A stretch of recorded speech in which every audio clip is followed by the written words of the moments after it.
Nós estamos aqui então nesse domingo de manhã, escola dominical. Você que está acompanhando também esses estudos aqui pela internet, você é muito bem-vindo e sempre fica o convite. Se você é de Nova Granada ou da região, vem aqui conhecer-nos também, tá bom? Nós vamos orar então para iniciarmos aqui o nosso estudo da Palavra de Deus nessa manhã. Santo Deus e Pai, em nome de Jesus, obrigado, Deus, pela manhã de vida. Obrigado por ter nos despertado. Obrigado pelo café da manhã que tomamos. Obrigado, Senhor, pelos teus filhos aqui presentes em tua igreja. Obrigado por aqueles que em suas casas vão participar desse estudo logo mais. Senhor, em nome de Jesus, que o Senhor perdoe os nossos pecados. Que o Senhor, pelo teu Espírito, possa tratar a dureza do nosso coração, ainda persistente tantas vezes em uma vida que desagrada ao Senhor. Nós te damos graças pela benevolência, pela misericórdia do Senhor, pela paciência do Senhor, em nos trazer aqui na tua casa mais uma manhã, em nos reunir como corpo de Cristo, para edificar-nos pelo teu Espírito na aplicação da tua palavra. Senhor, fala conosco aqui, ó Pai, nós queremos ouvir a tua voz. Abençoe a professora Sabrina também, que vai trazer a tua palavra a essas crianças. Ó Senhor, que o Senhor nos tome em tuas mãos nesta manhã e que o Senhor nos dirija pelo teu Santo Espírito, para que cresçamos na graça e no conhecimento de Cristo um pouquinho mais e assim vivamos para a tua glória. Ó Senhor, recebe tudo o que fizermos aqui, tudo o que fizermos ali no fundo, na mediação de Cristo Jesus e para a tua glória. É no nome de Cristo que oramos. Amém. Amém. Vamos lá? Nós estamos então estudando esta revista aqui já há um bom tempo. Olha lá, Feitos do Pó, Destinados à Glória. Estamos aí na nossa 13ª aula e hoje nós vamos falar sobre algo importante aqui, um tema importante que é decorrência do que vimos a semana passada sobre o pecado. E eu quero fazer uma pergunta inicial aqui a vocês. Você está vendo aí um carro velho, né? É um carro em decomposição. Quando a gente pensa no pecado e na natureza dele, lembra o que é o pecado, que nós vimos na semana passada, na 12ª aula? É uma disposição espiritual contra Deus, é uma natureza espiritual avessa à vontade de Deus. Ele entrou na nossa existência com a queda do homem, e aí nós vamos ver o que ele fez hoje. Mas veja, por que eu escolhi essa foto? Porque olhando para esse carro velho, e olhando para a natureza do pecado, olhando para o que Adão foi antes do pecado, você pode concluir alguma coisa comigo ou não? Olhando para essa foto de um carro em decomposição. Olha, Maria! Foi no ponto, hein, Maria? Parabéns! Esse carro foi novo um dia? Ele serviu para um uso bom? Serviu, né, irmãos? Adão, antes do pecado, ele refletia a santidade de Deus, a retidão de Deus. Ele servia para adorar a Deus com as suas obras. E depois que o carro chega no estado de sucateamento, ele serve para alguma coisa? Ele está corrompido, ele está manchado, ele perdeu o seu uso, enferrujou. Isso aponta para um estado de corrupção, de deterioração. O pecado fez isso aí na nossa vida ou não? Tirou a nossa retidão original? Veja, não acabou com a imagem de Deus. Muita gente diz, não, o pecado acabou com a imagem. Não, eu e você não somos um cachorro, uma árvore, um poste. Nós estamos vendo isso nesse curso. Nós ainda guardamos traços da imagem de Deus em nós, mas essa imagem está arranhada. Sabe, você já se viu no espelho que está distorcido? A imagem fica estranha, né? A orelha fica em cima, uma fica embaixo, a boca fica assim. Isso é a nossa imagem debaixo do pecado hoje, diante de Deus. O crente, nós já vimos isso, ele tem a sua imagem sendo restaurada pelo Espírito Santo em sua vida. À medida que ele cresce, justamente no conhecimento da palavra de Deus, ele tem o Espírito formando nele a imagem de Cristo a cada dia. Mas essa imagem perfeita e plena, só na glória, só quando não tiver a presença do pecado em nós. Nós não temos hoje o domínio do pecado, mas a presença nós temos. A presença é só na glória, só lá que vai ser retirado. Mas hoje a gente vai ver então o tema do pecado original, esse tão falado pecado original. O que é isso? As pessoas confundem por não saber, mais uma vez, não é?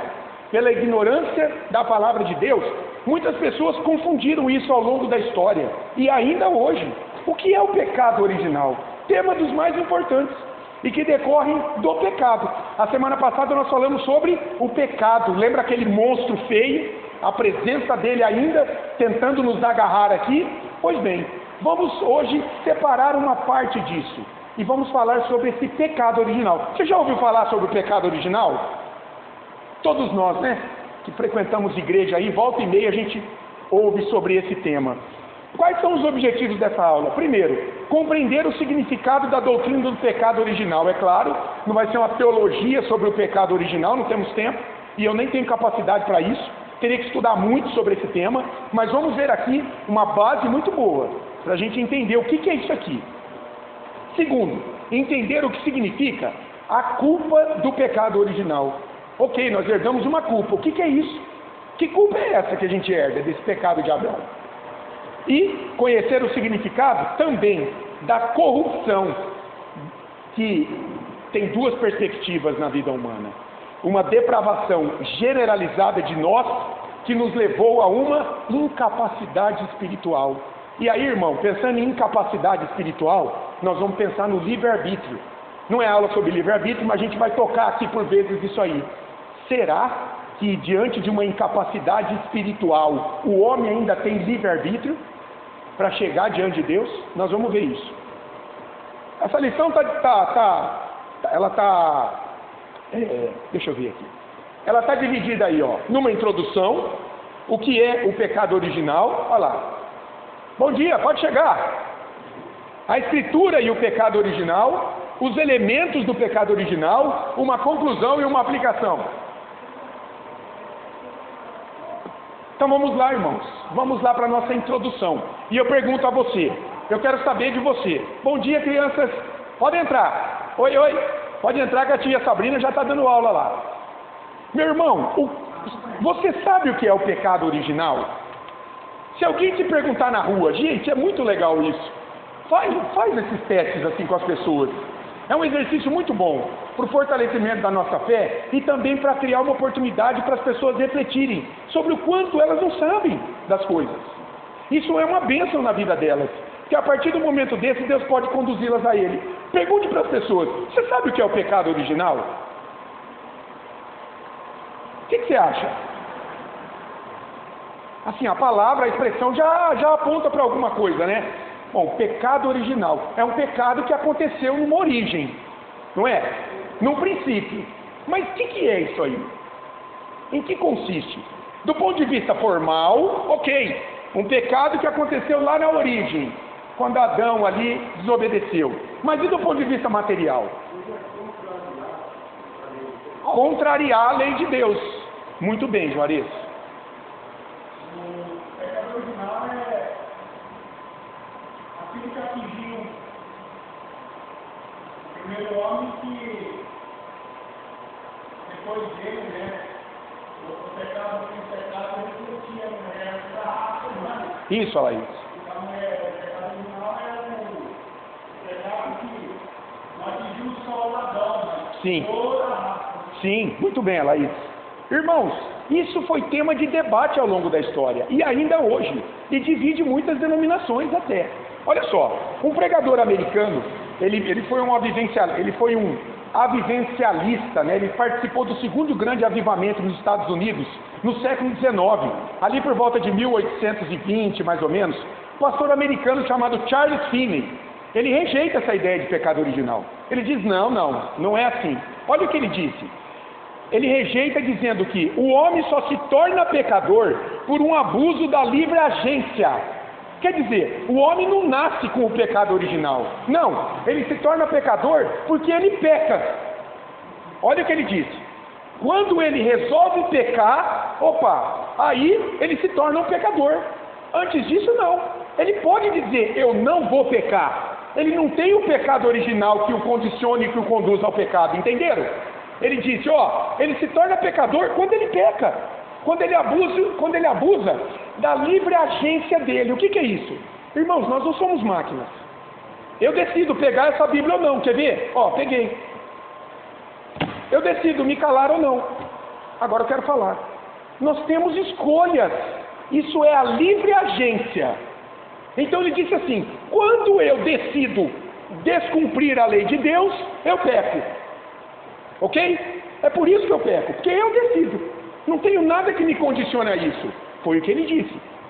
O homem não nasce com uma culpa herdada de Adão e uma corrupção, uma incapacidade espiritual imputada a Deus por ele, como descendência de Adão. Ele disse: não, ele se torna pecador a partir do momento em que ele decide pecar. Isso é um entendimento, e é um entendimento corriqueiro, irmãos, dentro do arminianismo, dentro daqueles que decidem ainda o livre-arbítrio. Você vai conversar com pessoas que dizem assim: não, no meu livre-arbítrio eu decido agradar a Deus. Elas estão confundindo com livre agência. Mas eles dizem isso, mas não é só. Para outros, olha só, o pecado original foi o primeiro pecado cometido por Adão ao comer do fruto proibido. Eles dizem: não, rapaz, o pecado original foi aquele pecado de Adão, quando ele desobedeceu a ordem de Deus e comeu do fruto proibido. Aquilo lá foi o pecado original. Eles olham o pecado original na sua singularidade, como não teve efeito rebote na sua descendência, como o Alaídes explicou. Não, entenderam isso? Outros vão dizer assim: não, o pecado original foi aquele primeiro pecado de Adão, só aquilo lá. E é importante a gente conhecer um monge inglês que viveu no século IV, chamado Pelágio. Talvez você nunca tenha ouvido falar do Pelágio, mas na história da teologia ele é muito estudado. E ele deu origem a uma doutrina chamada pelagianismo, que defende que o homem pode se salvar por suas obras, usando, olha, justamente o que? O livre-arbítrio, que para ele não está contaminado com o pecado original, nada disso. Quem pensa assim: eu posso me salvar diante de Deus, eu tenho livre-arbítrio para comparecer diante de Deus e agradar a Deus pelo que eu faço, a minha vontade não está escravizada pelo pecado, nada disso. Os arminianos defendem isso. A Igreja Católica Apostólica Romana, ela é semi-pelagiana. Eles dizem assim: não, a gente não é de Pelágio, mas a doutrina da graça santificante é meio semi-pelagiante também. Eles dizem: o homem não está morto, ele está enfermo. Um doente pode ou não pode fazer algumas coisas? Eles dizem: um doente não está morto. O Pelágio, né? O Pelágio diz: não, todo mundo está vivo. A Bíblia diz: o homem está morto. Efésios capítulo 2, versículo 1. Mas os católicos tratam mais ou menos como uma doença. Ele está meio incapacitado, ele pode fazer alguma coisa. É uma ideia de um semi-pelagianismo. Muitas linhas pentecostais também entendem assim. Os sectários, quem são os sectários? São os membros de seitas. Os membros de seitas são chamados sectários. Eles entendem dessa forma. Mas Agostinho combateu essa ideia nos dias de Pelágio.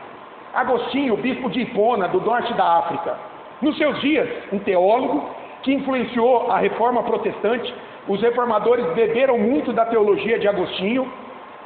Ele combateu Pelágio e ele venceu Pelágio. A igreja, em um concílio no século V, chamado Concílio de Éfeso, em 431, a igreja se reuniu, a liderança da igreja naqueles dias, e eles entenderam: não é assim quando eu olho para a Bíblia. Eles descartaram o livre-arbítrio humano na salvação, justamente em razão do que, irmãos? Da ideia do pecado original.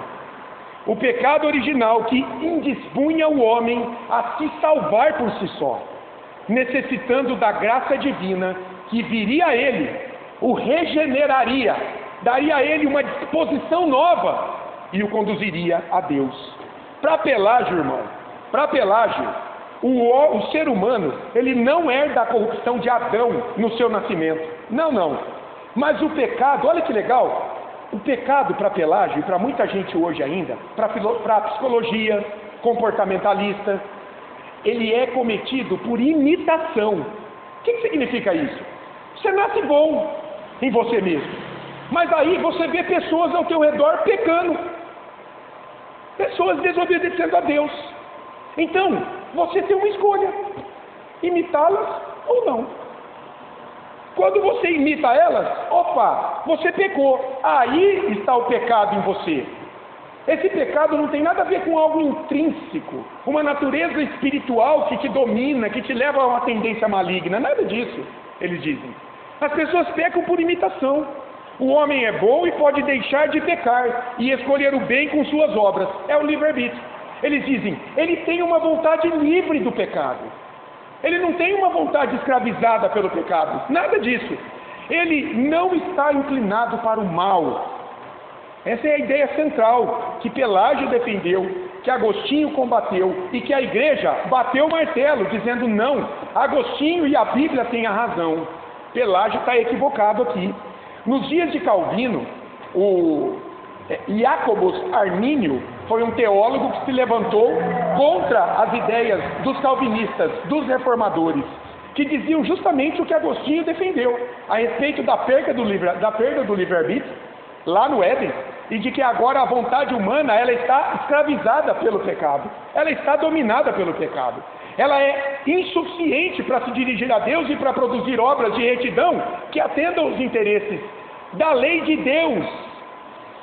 Armínio se levantou, se opondo, dizendo não, o homem ainda tem o tal do livre-arbítrio, a vontade ainda não está totalmente escravizada e ele pode sim, por suas obras, comparecer diante de Deus. É uma interpretação também do efeito do pecado original. Então, essa aula aqui, irmãos, é muito importante para a gente entender o que está por trás da maldade humana. Paulo, lá em Romanos 7, ele chega à seguinte conclusão: olha, o bem que eu quero fazer, eu não consigo fazer. O apóstolo Paulo, o bem ali é agir segundo a vontade de Deus. Ele está dizendo muitas vezes, gente, eu conheço qual é a vontade de Deus para a minha vida, mas eu não consigo fazer. E por quê? Por que o bem que está em mim, eu não consigo fazer, mas o mal que habita em mim, eu não quero fazer, mas esse muitas vezes eu faço? Parou para pensar no que ele está dizendo? Por que o apóstolo Paulo se dirigia dessa forma? Ele sabe que ele tinha que fazer alguma coisa segundo a vontade de Deus, mas ele não conseguia, porque ele via um mal habitando nele. Irmãos, é o pecado que vem essa indisposição espiritual caída e contra Deus. O crente, pelo Espírito Santo, pode lutar contra ela, e o incrédulo está entregue a ela, dominado por ela. Vamos chegar lá. O que é pecado original? O pecado original não está na Bíblia, é uma expressão teológica. Mas veja, a Trindade está na Bíblia, a palavra Trindade, ela foi desenvolvida lá no 2º século depois de Cristo, e ninguém a nega. O pecado original como expressão também não está lá. Outra coisa, pecado original não é um pecado específico, no caso, o primeiro pecado cometido por Adão no Éden. Não, essa ideia de pecado original não é um pecado específico, a desobediência primeira de Adão, porque tem muita gente que acha isso, irmãos. Eu já ouvi gente falando, é o pecado de Adão lá, não é o pecado específico dele. Também não pode ser ignorado como se ele não existisse. Por quê? Porque a Bíblia dá testemunho dele, e a história humana também, irmãos. Tanto a Bíblia fala desse pecado original, quanto a história humana, refletindo pecados reais e pessoais advindos dele o tempo todo. Vamos entender isso. Pecado original, irmãos, guardem isso, é o estado e condição de pecado que nasce todo ser humano, que é descendente ordinário de Adão. Sim, veio lá daquela desobediência, mas o pecado original, eu quero que vocês guardem, não é algo material, específico, determinado. Não. Assim como o pecado, ele é o quê? Uma abstração que está em nós. É um poder que nos deprava. É um estado humano, é uma condição humana de pecado que nos deprava, que nos corrompe e que está com todos nós e que teve sua origem lá naquela desobediência. Agora eu pergunto para você, e o mal?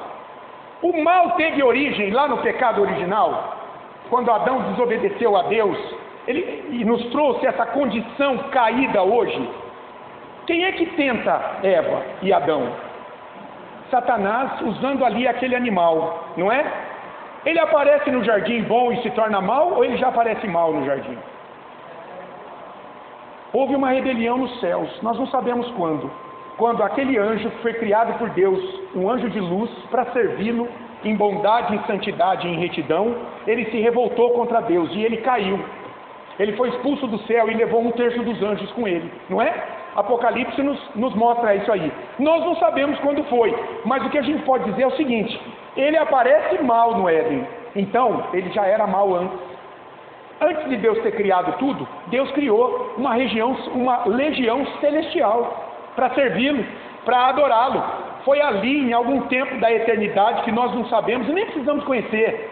Não é esse o ponto. Tem gente que se apega a isso, não é? Mas o que a gente sabe é, o mal já chegou no jardim. Não foi criado ali, ele já chegou no jardim ali, mal, não é? Lá na eternidade, quando Deus cria essa legião de seres espirituais para o adorarem, para cantarem louvores a Ele, houve essa rebelião. Então ali o mal já chegou no jardim. Isso é só um adendo aqui, para a gente pegar o contexto de tudo. Como? Já chegou com um propósito também ali, não é? Ele já estava por ali, já tinha sido expulso do céu, e ele já chegou com um propósito bem definido, né? Para destruir ali a imagem de Deus na raça humana. E claro, a gente sabe que a soberania de Deus estava conduzindo tudo, né? Era tudo para a glória de Deus. Isso não pegou Deus desprevenido. Estava tudo no plano de Deus também. Mas com certeza, né, Maria? O que é o pecado original? Eu pensei numa ilustração aqui, ó. Pensa numa árvore que tem uma raiz doente. Ó, você olha para uma árvore e ela tem frutos podres, frutos estragados. Você vai lá e corta aqueles frutos. Ou então, você poda os galhos. E o que acontece com a próxima safra de frutos dessa árvore? Ela persiste com frutos podres, irmãos. Por quê? Tem que mudar o que nessa árvore para que ela dê bons frutos? Onde está a doença dela? Na raiz. Algo invisível, algo interno, intrínseco a essa árvore. Você pode podar o fruto, você pode podar o galho. Se a raiz continuar podre e doente, vai produzir o quê? Frutos estragados. E aí, olha que legal o que diz o sábio lá em Eclesiastes 7:20. Eu gosto muito desse texto, porque ele não tem jeito, né? Aqueles que dizem, ah não, tem gente boa por aí. Tem. Então Salomão estava errado aqui, trazendo essa palavra inspirada por Deus. Olha o que ele diz, gente. Eclesiastes 7:20. Não há homem justo sobre a terra que faça o bem e que não peque. Não há homem justo sobre a terra que faça o bem e que não peque. Vamos trazer para o fruto dessa árvore? Imagine que essa árvore pudesse ter alguns frutos bons no meio dos estragados. Eu pergunto para você, esses frutos bons, eles tirariam a maldade dessa árvore, a doença dessa árvore, ou ela continuaria doente? Tem gente por aí que é muito bom e às vezes até melhor do que crente. E muita gente olha para essa pessoa que não confia em Cristo para a sua salvação e diz, opa, Deus vai salvar. Ele é bom, ele pratica coisas boas. Por quê? Porque desconhece o efeito do pecado nessa vida. Por quê? Porque não há homem justo sobre a terra que faça o bem e que não peque, que não tenha a sua raiz doente, danificada. Isso, Juarez. Exato, permaneceu. Irmãos, nossos pecados reais e pessoais, diários, eles são reflexos, são frutos da nossa condição interna caída, da raiz podre que nós herdamos de Adão, do pecado, essa condição espiritual caída. Agora olha só, uma frase que eu pus lá no grupo da nossa igreja para a gente refletir, não é? É meio filosófica, mas vocês vão entender. Nós não somos pecadores porque pecamos, como defendeu Pelágio. Ou seja, pensando assim, muita gente vê o fruto bom de uma árvore ao lado de um fruto podre que vem de uma raiz doente e quer salvar essa árvore. Por quê? Porque ele olha para aquele fruto específico e ele diz, opa, deu um fruto bom, então a árvore é boa. Isso, aplicando para essa frase, a gente podia pensar da seguinte forma: são os nossos pecados diários que nos tornam pecadores. É isso que Pelágio estava dizendo. Ora, se é assim, então se eu me esforçar para praticar o bem, eu vou deixar de pecar. Eu vou deixar de ser pecador. Aí está o problema. Você está tratando o que você faz para definir o que você é. Entendeu? Você está tentando definir a tua essência, o que você é, pelo que você produz. Muita gente trabalha nessa base. Agostinho falou, não. Nós pecamos porque somos pecadores. A minha essência lá atrás define o que eu faço diante de Deus. Eu nasci em pecado. Salmo 51, 5, Davi diz.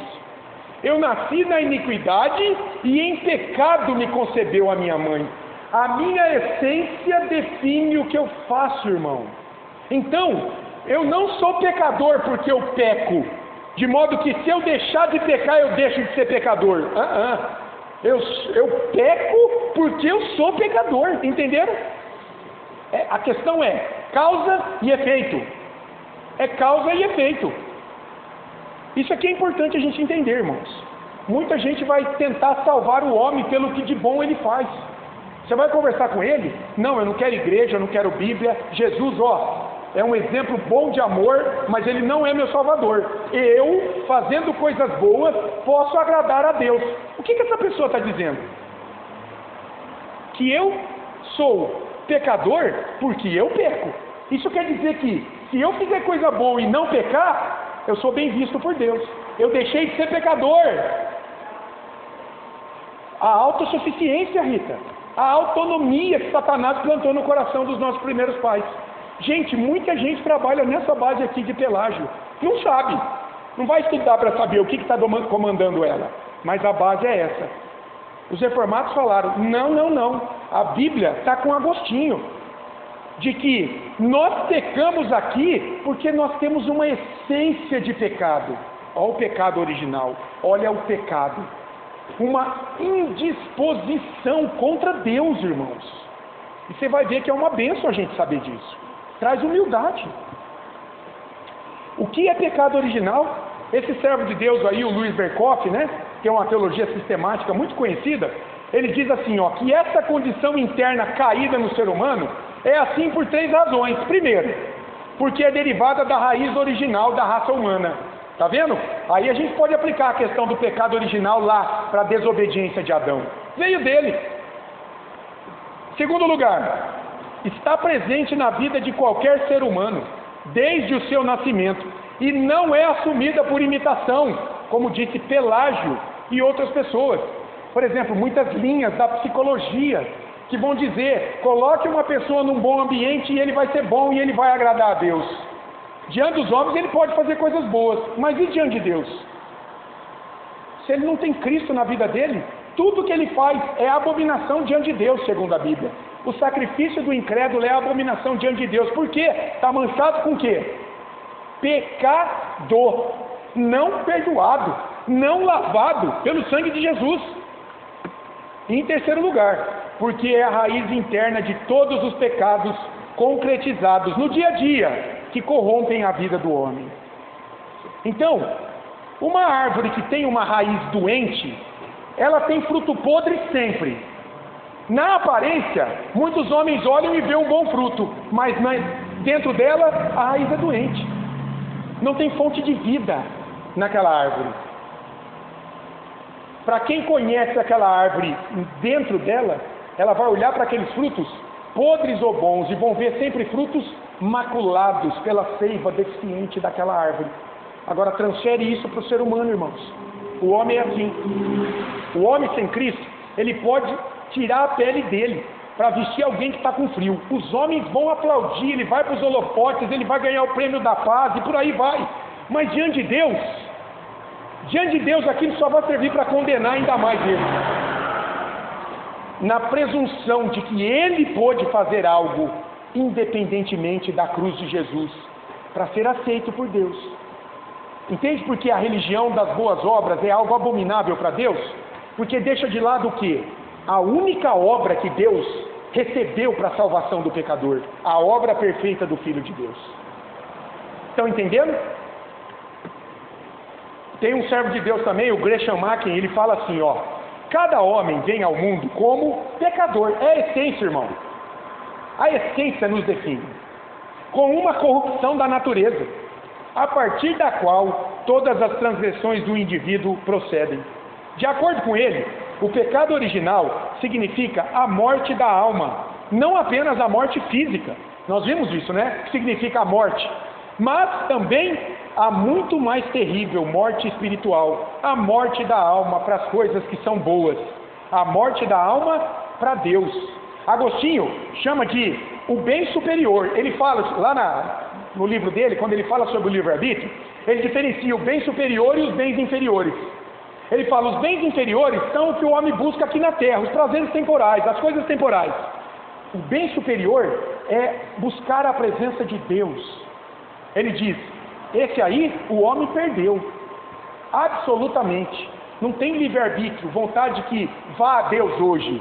Jesus falou, se o Pai não trouxer as pessoas até Ele, quem pode trazer? Ninguém vem a mim se o Pai não vos trouxer. O bem superior de Agostinho, a presença de Deus. O pecado original se mostra como um estado universal de pecado na vida de todo ser humano. Vamos ler esse texto aí? Romanos capítulo 3, abra aí. Romanos capítulo 3. Vamos deixar essa aula mais dinâmica? Quem achou, leia aqui no microfone para mim, por favor. Pode vir aqui. E agora, hein? Romanos 3, vem aqui, Álvaro, por favor. Vem aqui no microfone para a gente ouvir. Romanos 3, de 9 a 18. Preste atenção no que Paulo vai dizer aqui, só para dar o contexto, irmãos. Ele falou da condição do gentio caído diante de Deus, da condição do judeu caído, agora ele está olhando para a humanidade. Ali nos seus dias, gentios e judeus. Olha o que ele vai concluir. Pode ler, Álvaro. Se conclui, temos nós qualquer vantagem? Não, de forma nenhuma, pois havemos demonstrado que todos, tanto judeus como gregos, estão debaixo do pecado. Como está escrito, não há justo nenhum sequer. Não há quem entenda, não há quem busque a Deus, todos se distanciaram. Há uma que fizeram tudo, não há quem faça o bem, não há nenhum sequer. A garganta deles é tudo aberta, com a língua, tudo engano, veneno. Para os seus lábios. A boca, eles atingiram uma maldição de amargura. São seus pés velozes para derramar sangue. Os seus caminhos, a constituição do inveja. Eles conhecem o caminho da paz.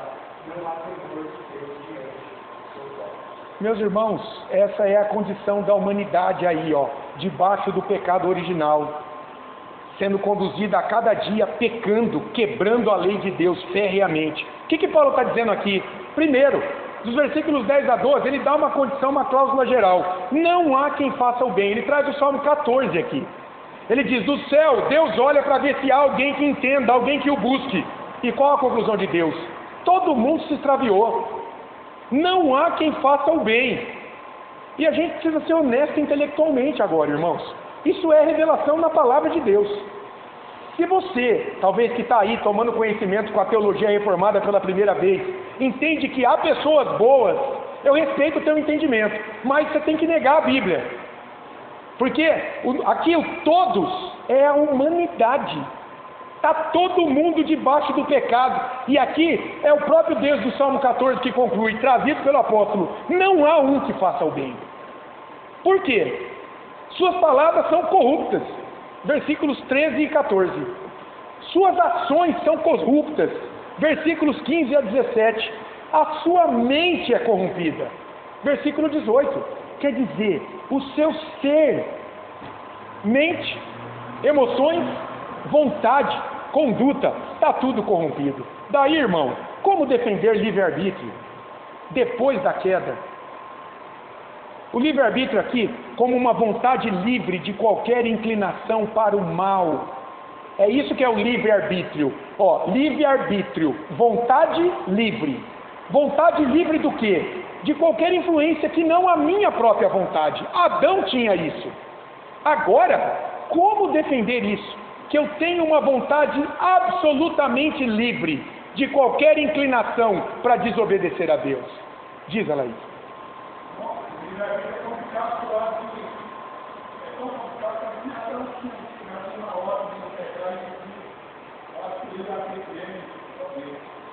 O livre-arbítrio Adão tinha. Por quê, irmãos? Porque Deus deu a ele a escolha. E ele era livre de qualquer inclinação para o mal. Ele podia escolher entre obedecer a Deus e desobedecer a Deus. Ele tinha essa capacidade. Por quê? Ele tinha pecado? Ele não tinha essa indisposição contra Deus.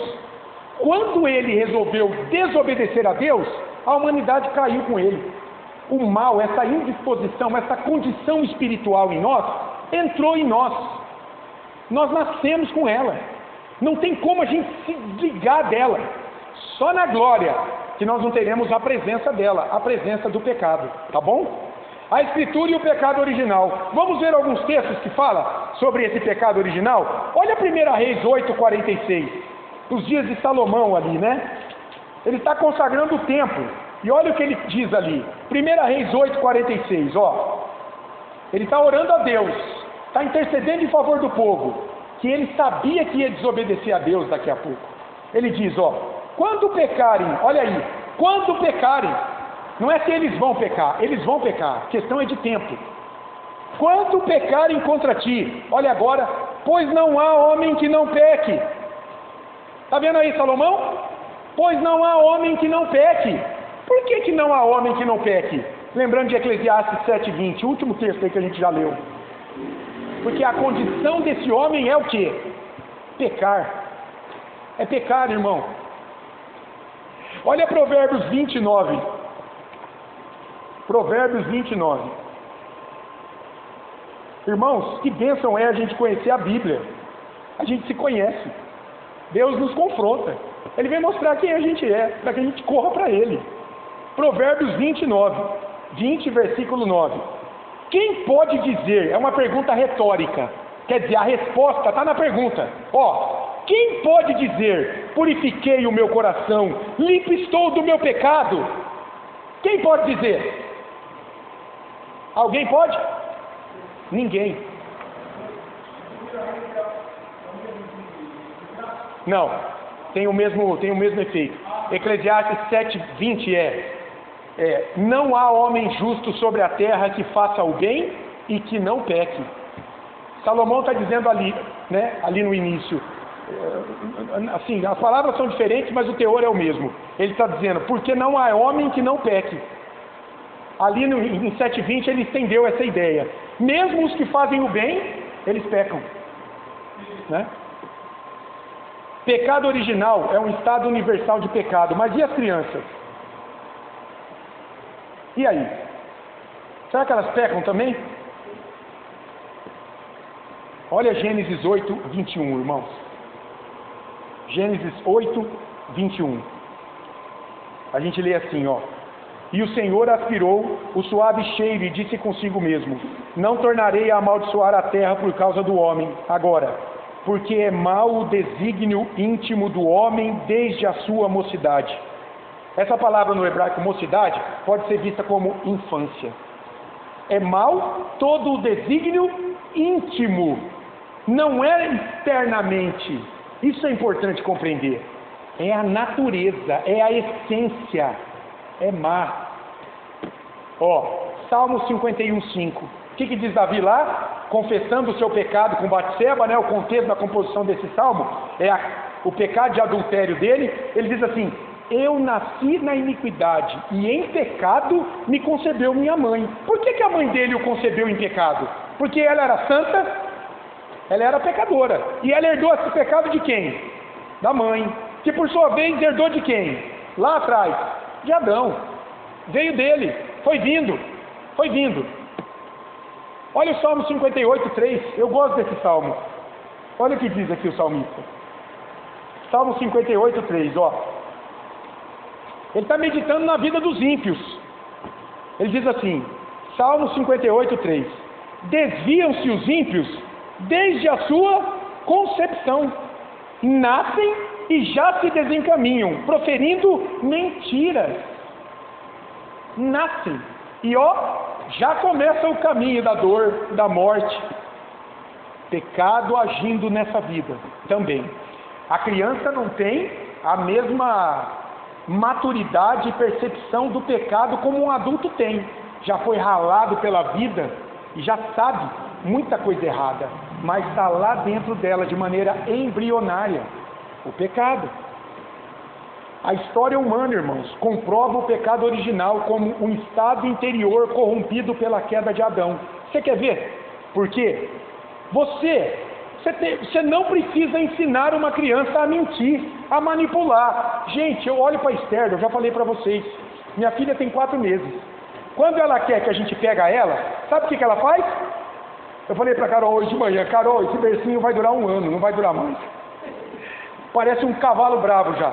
Faz assim o bercinho. Ela começa a bater os pés. Bate, bate, bate, bate. E aí ela para e faz assim, ó. Para ver se a gente está vendo. O que é isso? Manipulação. Me pegue. Ah, eu vou bater porque eu já percebi. Eu já percebi ela aí. Que se eu bater bastante o pé aqui, eles me pegam. Eu vou bater o pé aqui. Isso é manipulação, irmão. Você não tem que ensinar para uma criança a fazer isso. Mas olha o que você precisa ensinar para ela. Você tem que ensinar ela a falar a verdade, a agir com honestidade.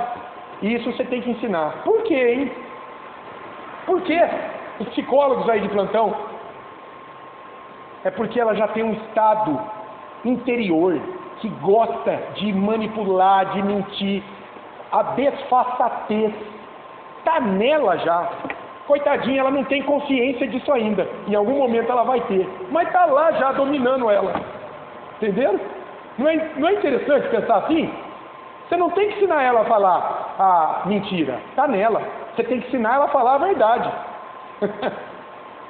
E assim é com todo mundo. Agora o Novo Testamento também dá testemunho, né? Desse estado interno. Olha Romanos 3, 23. Pois todos pecaram e carecem da glória de Deus. Essa palavra carece estão desabilitados para agradarem a Deus. Eles perderam isso. Essa capacidade de agradar a Deus. Por quê? Porque todos pecaram. E a gente viu que esse todos pecaram todos pecaram em Adão. E pecam agora em consequência disso. Olha o capítulo 5, versículo 12. Portanto, assim como por um só homem entrou o pecado no mundo. Gente, o texto da pregação dessa noite. Não percam aí essa noite o sermão. Portanto, assim como por um só homem entrou o pecado no mundo e pelo pecado a morte, assim também a morte passou a todos os homens, vírgula, porque todos pecaram. Pecaram com Adão. Pecaram lá. Aquele pecado chegou até nós e nós pecamos. Então, o homem peca porque ele é pecador. Isso vem antes de nós. Não é o inverso, como muita gente defende por aí. Vamos ver 2 elementos do pecado original: culpa e corrupção.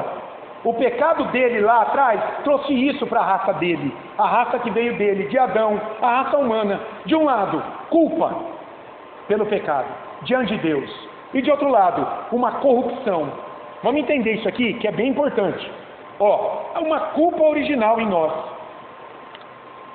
Essa culpa, ela tem relação do pecado com a lei de Deus, com a justiça divina de Deus. Lá em 1 João 3,4, o que ele diz? Que o pecado é a transgressão da lei de Deus. Nós já vimos isso aqui, quando estudamos a aula passada sobre o pecado. O pecado é a transgressão, ultrapassa os limites da lei que revela a vontade de Deus. Gente, aqui vai cair aquele negócio ali, hein? Aquele plafon lá, Não, cuidado quando vocês forem tomar água, hein? Está descolando aquilo lá, Vamos ver se essa semana eu dou uma arrumada naquilo ali. Tá vendo lá? E está descolando. Hoje está mais descolado do que ontem. Cuidado, hein, quando vocês forem pegar água, tá? Tentar colar aquilo lá. Irmãos, essa culpa que o pecado trouxe tem uma relação com a lei de Deus. Por quê? Porque quebra essa lei. Desobedece essa lei. A lei precisa ser satisfeita na sua justiça por aquele que se tornou culpado por sua quebra. Quer ver um exemplo? Artigo 121 do Código Penal. O que diz o artigo 121 do Código Penal? O tipo é muito simples: matar alguém. O tipo simples é esse: matar alguém. No homicídio simples, pena de 6 a 20 anos. Pois bem, quem mata alguém quebra o artigo 121 do Código Penal, a lei, e está sujeito à punição dessa lei. O seu preceito secundário, a pena, reclusão de 6 a 20 anos. Muito bem, irmãos. Lá em Gênesis 2,17, qual era a lei de Deus para Adão e Eva? Está aqui tudo no jardim. Vocês podem desfrutar de tudo. Tem até uma árvore lá no meio, é a árvore da vida. Vocês podem comer dela. Mas também tem uma outra lá no meio, a árvore do conhecimento do bem e do mal. Não comam dessa árvore, porque no dia que vocês comerem, certamente vocês morrerão. Pois bem, essa era a lei, eram os termos do pacto de Deus, e a condição era a obediência. Nós vemos aqui no pacto das obras com Adão, eles descumpriram essa condição e morreram. Pois bem, e agora Deus, diante da quebra dessa lei?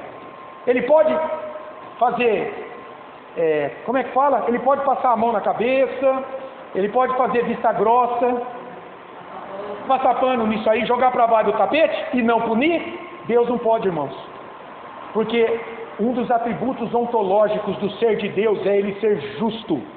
Está nele, ele é formado de justiça. Ele não é como eu e você, que de vez em quando somos justos, de vez em quando somos injustos. A justiça é um atributo ontológico, está formando Deus. É ele. Então ele não pode ser injusto.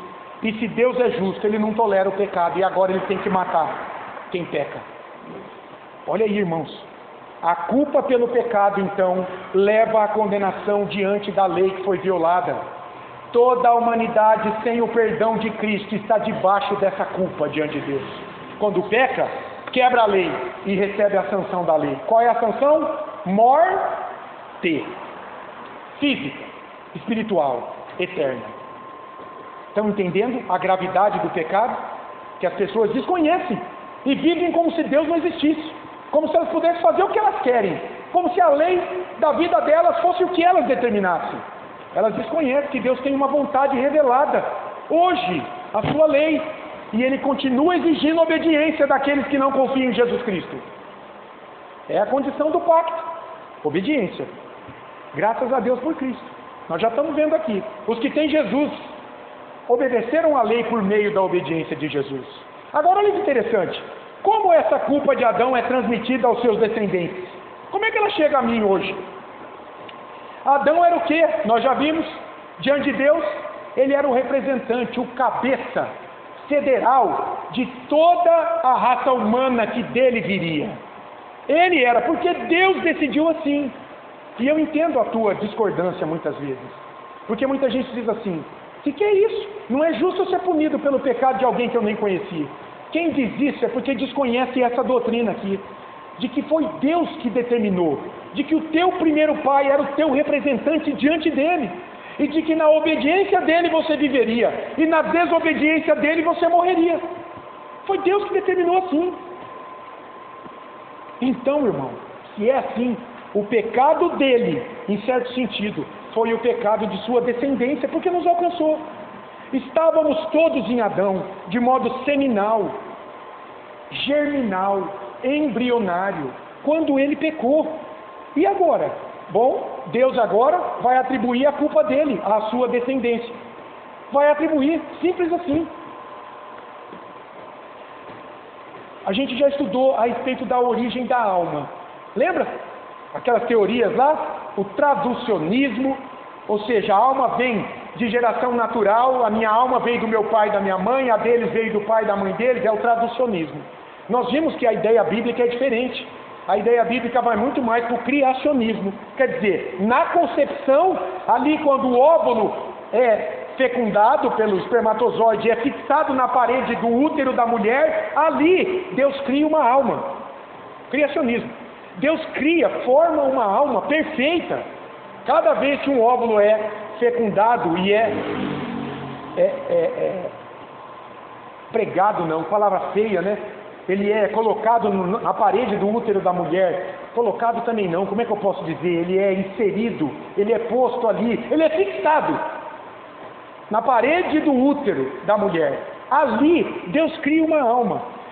Nós vimos que Deus ele não cria uma alma pecaminosa, porque tudo que Deus cria é bom, perfeito e agradável. O que é manchado depois é o pecado que mancha. Lembra o final do capítulo 2 de Gênesis? Depois que Deus criou tudo, o que ele diz? Olha a declaração dele: e viu Deus que tudo era perfeito, bom, agradável. Pecado não tinha entrado ainda. Então não dá para conceber Deus criando uma alma pecadora. Não, vou criar mais uma alma em pecado. Nada disso. Ele cria uma alma boa. Só que aí ele imputa o que a ela? A culpa do pecado de Adão. Porque ele é justo. E porque Adão e a sua descendência pecam. E ele disse: quem pecar vai morrer. Estão entendendo a justiça de Deus, irmãos? Nessa atribuição, isso é importante.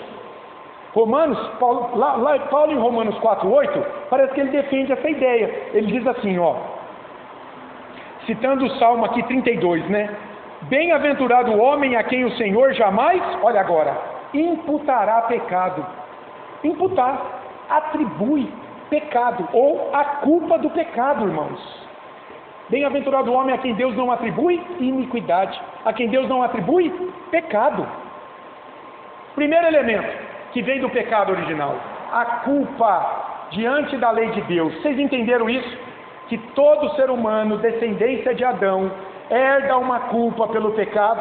Por quê? Por que eu sou culpado diante de Deus? Porque eu quebro a lei dele quando eu peco. E eu estou debaixo da sentença dele. Lembra do tipo 121, Código Penal? Matei, minha conduta é subsumida ao tipo. Enquadrou no tipo? Você matou? Sanção penal. Reclusão, 6 a 20 anos. Você se torna culpado, o juiz vai te condenar ali, no tribunal. Se aplica isso para a vida humana diante da lei de Deus. É a mesma coisa. Segundo elemento, a corrupção, irmão, da raça humana. Lembra do carro em estado de sucateamento? É assim, hoje nós somos carros velhos, né? A culpa é legal, tem a ver com a lei de Deus. Lembra? Nós vimos agora. Nós transgredimos a lei de Deus. E a corrupção? A corrupção, ela é intrínseca, ela é moral, ela deprava o coração do ser humano. E nós vimos que o coração não é um músculo cardíaco. O coração para a lei de Deus, para o hebreu, é o quê? É o que você é no teu mais profundo ser. Mente, emoções, vontade, conduta. É o que você é, a tua disposição em obedecer a Deus ou não. Então, o pecado original, ele nos corrompeu no coração. Ele corrompeu nossos valores, nosso amor a Deus, a vontade de viver para a glória de Deus. Acabou. Você conversa com muitas pessoas aí sobre o Evangelho, elas estão, você percebe claramente, elas estão olhando para o céu para ver se tem um avião passando, algo mais interessante do que aquilo que você está falando. Elas estão indispostas, e até dentro da igreja. Você está pregando, o cara está pensando no mercado de amanhã. Ele é salvo, mas essa indisposição espiritual o leva muitas vezes a vazar da presença de Deus. Nós fomos corrompidos.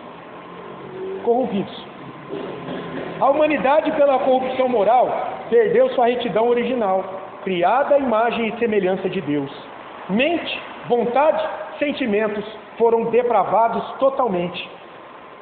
Uma doutrina reformada preciosa, da depravação total. Quando na teologia sistemática a gente vai ver sobre soteriologia, que é o estudo da salvação, a gente vai ver logo de cara que o homem é depravado totalmente, e portanto não pode se salvar. Como é que eu vou oferecer alguma coisa boa de mim para Deus?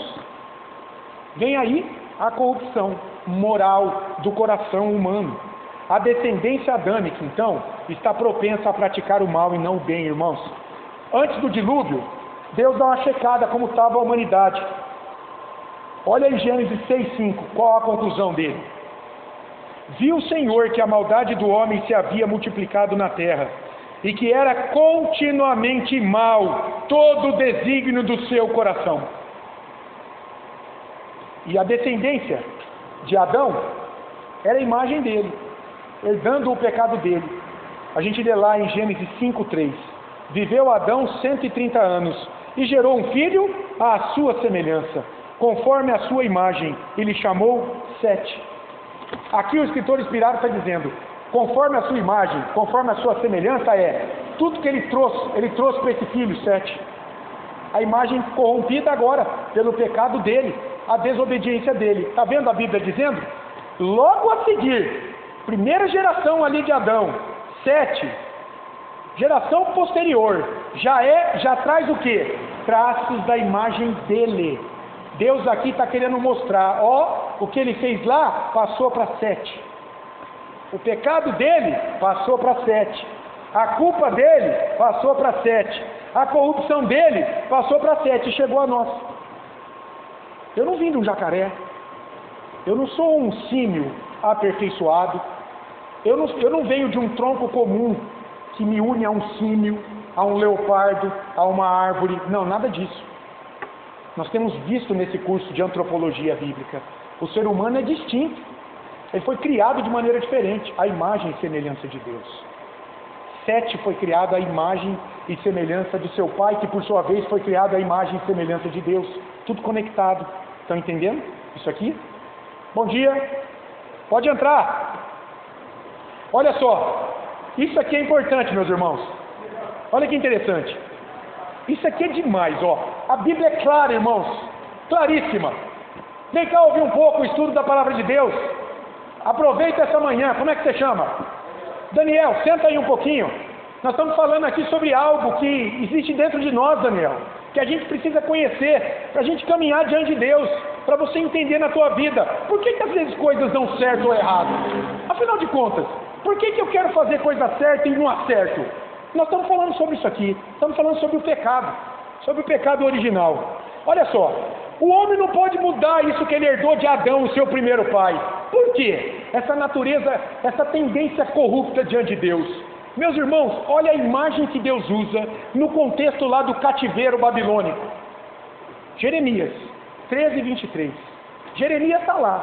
Deus levanta Jeremias para trazer uma mensagem de condenação. Por que vocês estão aí sendo escravizados? Mas de esperança também.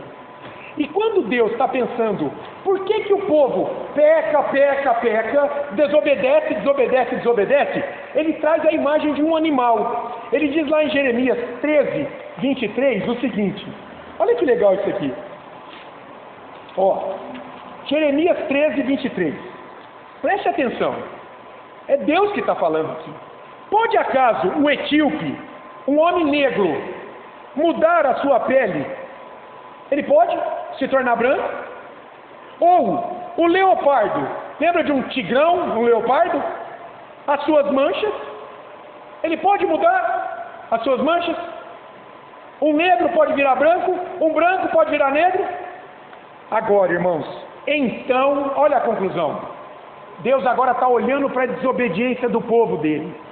Poderíeis vós, o povo, fazer o bem, estando acostumados a fazer o mal? Vocês estão acostumados a fazer o mal diante de mim. Por quê? Porque o pecado original trouxe a vocês uma condição maligna. Está vendo porque muitas vezes a gente quer fazer o bem e não consegue? Muitas vezes a gente sabe o que é certo, mas a gente não consegue. Vamos pensar num fumante. Eu disse para vocês, meu pai fumou 42 anos, morreu cedo, tadinho. Por que ele nunca largou o cigarro, mesmo comprando um maço e vendo gente com câncer o tempo todo? Por que ele não larga? Ele sabe que faz mal. O cara sabe que o copo de pinga vai deixar ele dependente químico. O dependente de crack sabe que o crack vai matá-lo. Por que ele não larga? É a dependência biológica. Tem algo antes disso. Porque ele escolheu usar aquilo e ele já sabia que fazia mal. Por que ele escolheu? É porque há uma tendência espiritual que o dominava, que o cegava para o que era bom, e ele se entregou ao mal. Alguém que está acostumado a praticar o mal não pode por si decidir começar a fazer o bem e ser aceito por Deus. Tem que vir o que sobre essa vida? O Espírito Santo, com a graça de Deus, algo fora de nós, que nos faça nos nascer de novo. E aí sim, você vai começar a pensar em Deus, Daniel, na igreja de Deus, Sérgio, em Cristo morrendo por você na cruz, Rita. Nós vamos começar a pensar nisso, quando Deus vier sobre a nossa vida. Enquanto isso, você vai passar aqui na frente ignorando a igreja, o tempo todo. O tempo todo. Por quê? Você está acostumado a agir assim diante de Deus. Você não pode mudar por você. É a imagem do etíope e do leopardo. Entenderam aqui o texto? Que legal. Eles não podem mudar por si mesmos. Nem o povo. Por isso que eles estão no cativeiro naqueles dias. Vontade escravizada pelo pecado. E onde é que está o livre-arbítrio, irmão? Cadê hoje o livre-arbítrio do homem? Se o leopardo não pode mudar suas manchas, se o povo não pode deixar de pecar se Deus não vier a eles, como é que esse povo que não pode deixar de pecar se Deus não vier a eles, pode ir a Deus? Estão entendendo a incongruência de muitas pessoas? Uma fé que desconhece a revelação da palavra de Deus? Corrupção moral humana tem dois aspectos. Primeiro, uma depravação generalizada. Vamos correr aqui. Primeiro, essa corrupção moral do homem, dois aspectos. Depravação generalizada significa todas as faculdades humanas foram corrompidas pelo mal, pelo pecado original. Mente, sentimento e a vontade. O coração do homem é caído. E Jesus deixou claro em Mateus 15, 18 e 19. As pessoas estavam lá, se achando muito boas diante dele. E ele vai dizer de onde vem roubo, adultério, furto, homicídio, mentira, desobediência. Da onde vem? Do coração. E o que é o coração? Não é o órgão cardíaco. É o que você é no mais profundo do teu ser, na tua mente, no teu sentimento e na tua vontade. Gênesis 6:5, antes do dilúvio, Deus olhou para a humanidade e ele viu o quê? Gente boa? Ele viu que era mal todo o desígnio do coração do homem. Jeremias 17:9. O que Jeremias fala lá? Para usar o texto aqui, para usar o profeta Jeremias, o profeta chorão. Ele é conhecido como profeta chorão, porque ele fez lamentações. Estava lá no cativeiro e ele chorou. Saudade da terra, né? Quando comia coisa boa, agora está escravizado. Jeremias 17:9. Enganoso é o coração, mais do que todas as coisas, e desesperadamente corrupto. Quem o conhecerá? Só Deus, o texto diz. Eu esquadrinho o coração, Deus diz.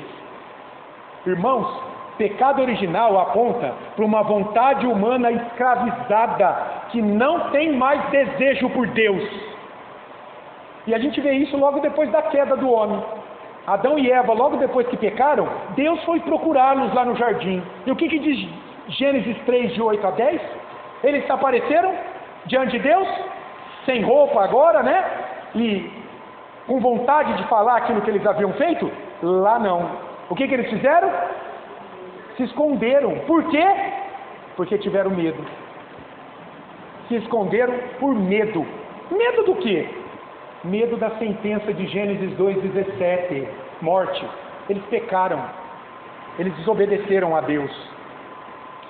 Meus amados, onde está o livre-arbítrio em tudo isso? Jesus diz em João 6,44, é Jesus Cristo falando: ninguém vem a mim se o Pai que me enviou não lhe trouxer. Para alguém vir até Cristo, entrar numa igreja, viu, Daniel? Abre os olhos, meu querido. Não sei como anda a tua comunhão com Deus, se você pensa nisso. Mas você não está sentado aí à toa, não. Você não passou aqui nesse momento à toa, não. Jesus diz, quando alguém é aproximado de mim, é porque Deus trouxe essa pessoa. Pode ser que a mão de Deus tenha trazido você aqui. E todos nós aqui, nessa manhã, nós cremos nisso. Há um Deus poderoso que guia a nossa vida, que quer nos salvar, que quer fazer-nos melhor, mais parecidos com Ele. Primeiro elemento, então, não é? Que a gente viu, essa depravação generalizada. E a partir daí, há uma incapacidade espiritual em todas as pessoas. Quer dizer, o fazer algo que seja em si mesmo aprovado por Deus. Com a vontade escravizada pelo pecado. Agora, o homem sempre tende para o mal. E quando ele faz o bem, sabe por que ele fez o bem? Não veio dele, irmão. É porque a graça comum de Deus o direcionou, operou, refreou essa maldade intrínseca nele a praticar algo bom. Ele não sabe disso, mas Deus está operando ali nos bastidores para levá-lo a fazer alguma coisa boa. Fala aí. Dentro dessa graça comum, o indivíduo humano tem capacidade de tomar decisões. Agora, em relação à salvação, aí não tem como. Exato. Ninguém é tão mal quanto pode ser, irmão. Você acha que há pessoas más por aí? Eu vou dizer para você, à luz da Escritura, elas são muito piores. Elas são muito mais maléficas. E por que elas não são piores? É porque a graça de Deus refreia essa maldade. Está cuidando delas como criatura, porque elas também são imagem e semelhança de Deus. Se elas não têm Jesus como Salvador, elas não são filhos de Deus. João diz em João 1,12: mas a todos quanto receberam Jesus, deu-lhes o poder de serem feitos filhos de Deus, a saber, os que creem no seu nome. Para ser filho de Deus, segundo a Bíblia, tem que ter Jesus como Salvador. E se não tem, é criatura. Deus está cuidando, está dando comida, está dando trabalho, mas vai prestar contas do que faz no julgamento diante dele um dia. E se não tiver o sangue de Cristo sobre a sua vida, vai ser condenado a um tormento eterno. Então, ninguém é tão mal quanto pode ser, meus irmãos. Não se engane. Deus está trabalhando na vida de todo mundo. O crente, o cristão, ele tem o Espírito Santo, que o leva a buscar Deus e oferecer boas obras de gratidão pela salvação que ele recebeu. O ímpio não tem o Espírito Santo. Ele não quer o Espírito Santo. Ele não quer pensar em pecado. Ele não quer mudar a sua vida. Ele não quer vir para a igreja. Ele não quer conhecer Deus na Escritura. Mas o crente tem. Agora, esse pecado original, ele é refreado na sua maldade, nas suas garras. E a Bíblia diz que nós podemos agora olhar para o mal, para o pecado e dizer não. E agradecer a Deus, que nos deu essa capacidade. O ímpio não pode. Olha que interessante. Lá em João 15, versículo 4, a segunda parte, e o versículo 5, olha o que nós lemos. Eu vou ler aqui para você. Evangelho de João, capítulo 15, segunda parte do 4 até o 5. Gente, Jesus aqui, ele está falando dessa incapacidade espiritual do homem sem ele. Ele está se comparando a uma videira que produz uva. E ele está olhando para os discípulos como aqueles que são galhos unidos à videira na produção dos cachos de uva. Olha que legal. A Bíblia é clara. Jesus diz assim, João 15, segunda parte do 4 até o 5. Como não pode o ramo de uma videira produzir fruto de si mesmo, se não permanecer na videira? Não é assim? Se você cortar um galho de uma árvore, ele seca e morre. Ele não produz mais nada.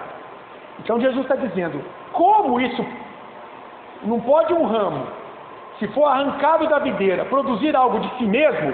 Agora, assim nem vós o podeis dar, se não permanecerdes em mim. Eu sou a videira, vós os ramos. Quem permanece em mim e eu nele, esse dá muito fruto, porque sem mim nada podeis fazer. O que Jesus está falando aqui? Que os seus discípulos, separados dele, da união espiritual com ele, do conhecimento e da prática da palavra dele, são como galhos arrancados da videira que vão secar e morrer. Agora, unidos a ele, eles podem produzir frutos para a glória dele. Meus irmãos, isso ele está falando de uma incapacidade espiritual do ser humano diante de Deus, para agradar a Deus com o que faz, sem ele. Ficou claro isso? Essa incapacidade espiritual, como galhos arrancados de uma videira, que secam e só servem para ser queimados. E aí nós podemos concluir. Sabe uma declaração que eu ouço muito por aí? E às vezes eu fico pensando, Senhor, eu recebo muita mensagem na internet com gente dizendo assim, eu mereço ser feliz. Gente, é uma boa intenção, eu quero ser feliz. Todo mundo aqui quer. Você não quer? Você não quer? Todo mundo quer ser feliz. As pessoas dizem assim, Deus sabe o coração bom que eu tenho.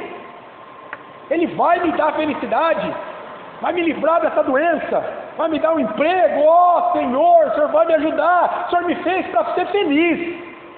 O Senhor me fez para não ser doente, para ser cabeça, para não ser cauda. É a típica declaração humana.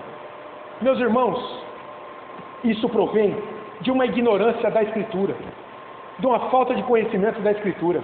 E sabe onde eu vejo essa humanidade com esse tipo de declaração de maneira muito clara? Naquilo que Paulo fala dos gentios em Efésios. A gente já viu Efésios capítulo 4. Quando ele escreve essa carta, ele está pensando nos judeus que conheciam a lei de Deus, e ele está pensando naquele povo que não conhecia a palavra de Deus. Como que eles agiam? Qual era o sentimento deles na vida? O que dominava a vida deles? Esse tipo de declaração aqui. E era assim porque eles não conheciam a vontade revelada de Deus. Olha o que eles pensavam. Paulo vai dizer, Efésios capítulo 4, de 17 a 19. Ele está pensando nessas pessoas que dizem isso aqui: eu mereço ser feliz, eu sou tão bom no coração, Deus vai me ajudar, eu não preciso de Jesus não preciso de igreja não, Ele vai me ajudar porque eu sou bom. Paulo está olhando para esse povo e está dizendo assim: isto portanto digo, e no Senhor testifico, que não mais andeis como também andam os gentios. Ele está falando para a igreja que ele está escrevendo: não andem mais como aqueles que não conhecem a Deus. Como é que andam os que não conhecem a Deus? Na vaidade dos seus próprios pensamentos: eu mereço ser feliz, meu coração é bom. E o que vai por trás disso? Obscurecidos de entendimento, alheios à vida de Deus, por causa da ignorância em que vivem. Eles não conhecem a vontade de Deus, de que eles não são bons nada, tem um pecado lá agindo neles, pela dureza do seu coração, os quais, tendo se tornado insensíveis, se entregaram à dissolução, para com avidez, com fome, rapidamente cometerem toda sorte de impureza. Está aí. Tem alguém bom? Se tem, é porque desconhece a vontade revelada de Deus. É porque não sabe quem é diante de Deus, sem Cristo em sua vida, dominado pelo mal, pelo pecado. Mas o crente, irmão, ele não pode pensar dessa forma aí não, porque a ele Deus revelou a sua sabedoria na sua palavra, e isso deve produzir nele o quê? Orgulho. Miserável pecador, você está condenado, aparta-se daqui. Nada disso. Você não tinha nada de bom, nada de diferente daquele que está lá fora e não conhecia Deus. Foi a graça de Deus, favor imerecido, misericórdia de Deus que alcançou a minha vida e a tua. Portanto, se estamos aqui hoje, firmes em Cristo, testemunhando diante de Nova Granada, de que nós pertencemos a Jesus e queremos uma vida nova, isso deve nos produzir em nós o quê? Humildade, dependência da graça de Deus. Como meu pai dizia, nós temos que baixar a crista, quietinhos. Foi graça, foi favor imerecido que veio até nós e nos salvou e abriu a nossa mente, o nosso entendimento, e nos trouxe aqui então agora uma dependência dessa graça de Deus, da graça de Deus. Segundo um estudioso, um americano chamado Joel Bick, a oração que a gente tem que fazer: minha nação é pecaminosa, minha família é pecaminosa, eu tenho pecado contra Deus, eu sou um pecador culpado por natureza. Sem a graça de Deus, meu coração é uma fábrica de ídolos e uma fonte de impureza. Não há nada de que eu possa me orgulhar perante Deus. Se Deus fosse me julgar por aquilo que eu mereço, certamente Ele me enviaria para o inferno. Isso é a palavra de Deus, é a Bíblia revelada para aqueles que querem conhecer o Deus verdadeiro, não uma caricatura de Deus, não um Deus que é só amor e que não vai condenar ninguém. Caia fora disso, meu caro. Olha para a cruz aqui. Por que Jesus precisou morrer? Ele morreu pelo quê? Ele morreu como um tolo para muita gente? Para o Raul Seixas ele morreu, né? Eu não sou besta para tirar onda de herói, sou vacinado, eu sou cowboy fora da lei. Coitado, foi tão cedo, Deus me livre, eu tenho medo de morrer de pendurado numa cruz. O que o Raul está dizendo aí? Que Jesus morreu como um tonto, um tolo. Não. Para Deus, para a Escritura, Jesus morreu pelo meu e pelo teu pecado, para nos salvar da ira de Deus, da condenação de nossos pecados diante de Deus. Ele é o nosso Salvador. E feliz daquele que entendeu isso nessa vida e se aproximou dele e da igreja dele, para conhecê-lo mais e para se conhecer mais diante de Deus. Misericórdia e graça são coisas diferentes, meu irmão. Misericórdia é Deus me dando aquilo que eu não mereço, ou melhor, é Deus não me dando aquilo que eu mereço. O que eu merecia? Felicidade? O céu? Bem-aventurança? Vida boa? Não. Pelo pecado, eu merecia a morte, o inferno. E Deus, então, na sua misericórdia, me deu o quê? Me deu salvação. Então, misericórdia é Deus não me dar o que eu mereço. E a graça é o inverso. É Deus me dar aquilo que eu não mereço. O que Ele me dá e que eu não mereço? A salvação na cruz de Jesus. Eu não merecia isso. não fiz nada de bom para ser salvo.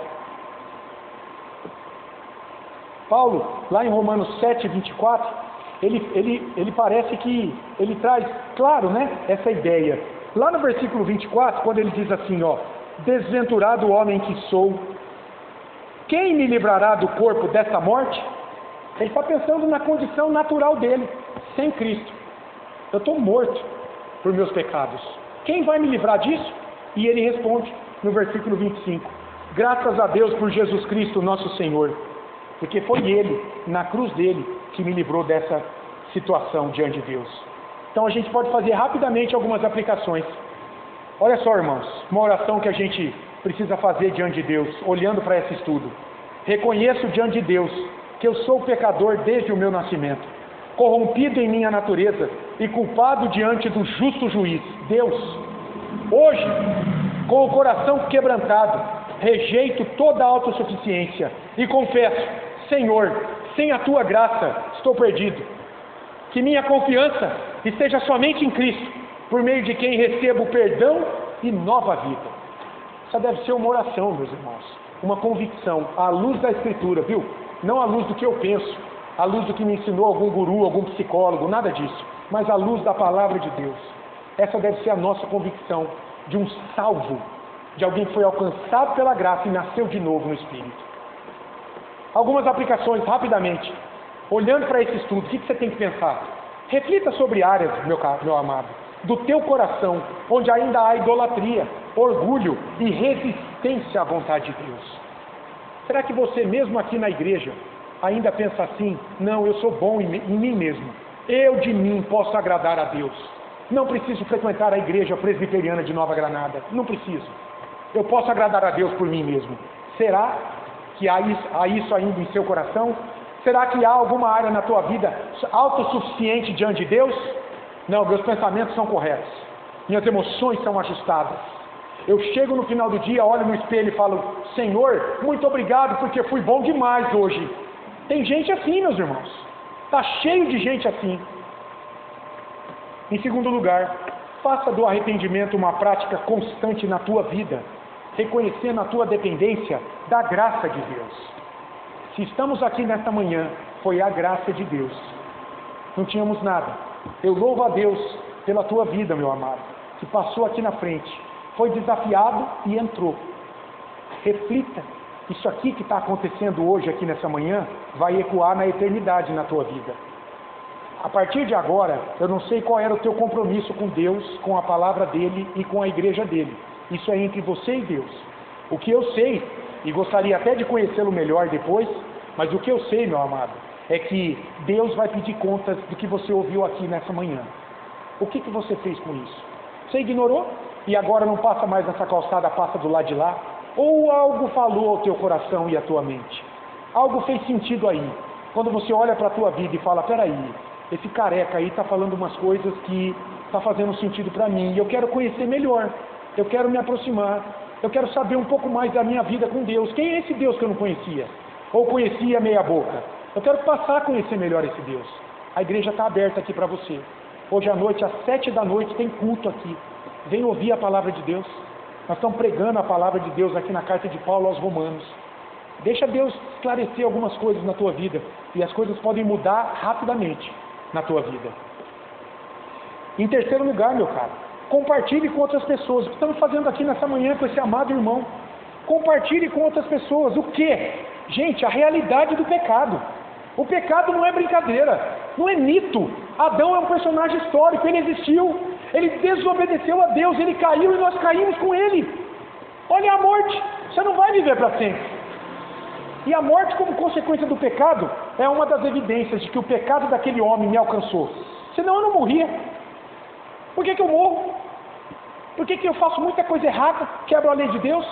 Porque eu sou descendência daquele homem lá, e que ele errou lá, e o que ele fez alcançou a minha vida hoje. Eu querendo ou não, eu sou impotente diante da morte física. Se Cristo não voltar antes da minha morte, muitos de vocês talvez, eu nem sei, pode ser até em pouco tempo, estarão no meu velório. A minha alma vai partir para a presença de Deus imediatamente, mas a morte física vai me alcançar aqui. Meu corpo vai para a terra, vai esperar o retorno de Jesus para estabelecer o julgamento final. Então, pecado é uma realidade, meus amados. Nós temos que falar isso para as pessoas. Mas há esperança também, a esperança de salvação no Evangelho de Jesus Cristo. Graças a Deus. Quem me livrará do corpo dessa morte? Paulo diz. Graças a Deus por Jesus Cristo. Ele me livrou. Ele me livrou. Ele me salvou. Que esse estudo faça com que você coloque a sua boca no pó da terra. Lá no Antigo Testamento, jogar a terra para cima era sinal de humilhação. Clamando ao Senhor por misericórdia a cada dia. E agradecendo a Jesus Cristo, que pela sua cruz te livrou da culpa do pecado diante do seu Pai, te dando perdão e uma nova vida. Em Cristo, nós já dominamos e vencemos o pecado original, que herdamos lá do nosso primeiro pai. É Ele, pelo Espírito dele, que nos dá esse domínio, que nos abre os olhos contra essa realidade e faz com que a gente seja mais do que vencedor diante delas. A vitória do cristão, irmão, é espiritual. Hoje as igrejas, elas pregam uma vitória material.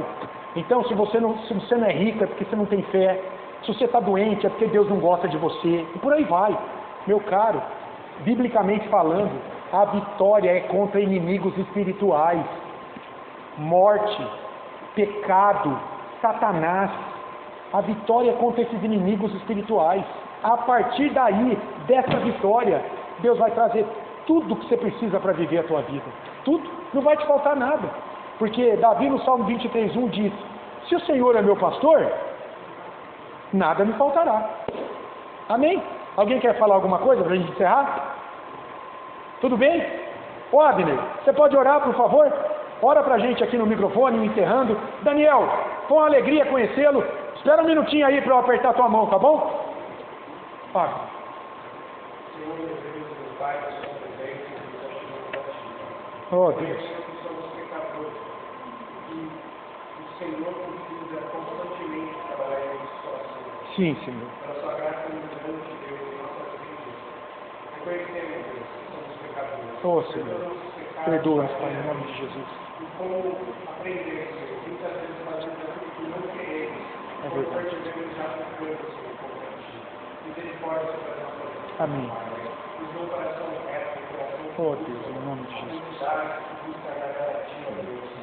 Sabemos que as coisas são difíceis, Sim, mas Senhor. os frutos do Espírito, Senhor, começam a dar frutos nas nossas vidas, que transpareçam nas nossas vidas, e que possamos ter isso, Senhor, de uma forma natural. O Senhor venha repreendendo o nosso pecado, para que cada dia possamos parecer mais contigo. Amém. Para que o seu nome seja glorificado, para que a gente diminua o Senhor Deus. Aleluia. Em nome de Jesus. Obrigado por essa manhã, obrigado pela vida do Evangelho, por todos os irmãos que estão. Obrigado, Senhor. Continue nos protegendo, Senhor. Aleluia. Nos dando muito abençoado no seu presente, Pai. Logo mais possamos estar nessa palavra. Aleluia. Não te adoramos,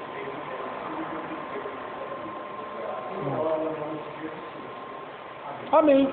Bom domingo a todos. Que Deus os abençoe. 7 horas, culto a Deus.